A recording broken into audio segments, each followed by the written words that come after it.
बात कर लेते हैं इंडिया और अफ़गानिस्तान की। इंडिया ने टॉस जीतकर पहले बैटिंग का फैसला कर लिया और इंडिया ने पहले बैटिंग करते हुए 212 रन बनाए, जो उसके 4 खिलाड़ी आउट हैं। अफ़गानिस्तान को 213 रन का टारगेट दे दिया जीत के लिए। बात करें तो अफ़गानिस्तान शुरू से इंडिया पर बहुत भारी रहा। इंडिया के 4 खिलाड़ी 22 रन पर आउट थे। बाद में पता नहीं क्या हुआ, अफ़गानियों को एक भी विकेट ना ले सके और मिस फील्डिंग भी की, 9 बॉल्स भी की। 190 की पार्टनरशिप लगी 100 बॉल पर रोहित शर्मा और रिंकू सिंह की।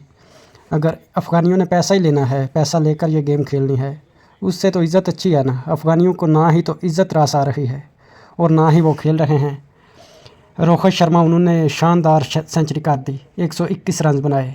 रिंकू सिंह, उसने 69 रन बनाए और रोहित शर्मा ने 8 सिक्स लगाए। रोहित शर्मा की शानदार 64 बॉल पर 103 उन्होंने सेंचुरी की थी।